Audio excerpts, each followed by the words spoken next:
Ah, you're right. Impeccable was in the eyes. You know I like to read this thing on a Friday night. Oh, is that on? Oh, hi. All right. Maybe we Just should for the get- interview. This is Anne Bidwell, who we use for content development, for newsletters and websites and that kind of thing. And I wanted to dive into exactly what content development was. Anne, what do you think content development is? I think it's a fancy way of saying the good stuff that you look for in any kind of publication or video. It's the stuff that attracts your attention and makes you want to keep reading, keep viewing, hear more, learn more.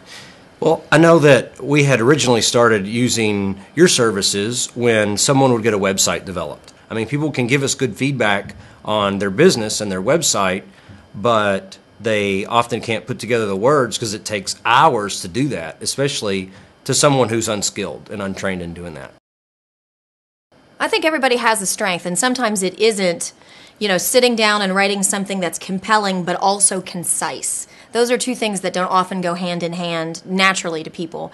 So, yeah, that's one of the things I love to do is just kind of take a look at something and say, chit-chat with somebody and say, okay, here's your story. Let's boil this sucker down into the best parts and then communicate it effectively to somebody else. All right, we're both doing the same thing, so I'm going to stop doing that. You're mirroring. I am mirroring. Intentionally? Not intentionally. How do you get someone's story? I think I just talk to people. Chit-chat back and forth. And oftentimes, especially if they're nervous, they will stammer around for a while, but that's when you can get a lot of the nitty-gritty facts. And often I warm up with that. Tell me your name, how do you spell it, how long have you been there, what brought you to that job? And eventually people will calm down, get more natural with you, and give you some really great answers. Awesome. Thank you. I'm done. Do you feel like that you... I do not. I'm just saying. So, Anne, if someone doesn't have the resources to have someone like yourself help them with content development, do you have any tips for how people should think about doing that? The key is not to get too wordy, especially if you're doing a PowerPoint slide or anything like that. You want to think in bullet points.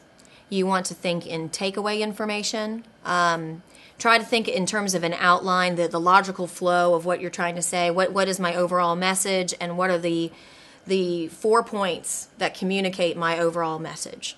If you can use lots of pictures, again, that's key. If you can have animation, not the cheesy little animation from like about 20 years ago that your professor used to use. Not the paperclip? Not the Ding, ding, paperclip, ding, please, ding. not the paperclip.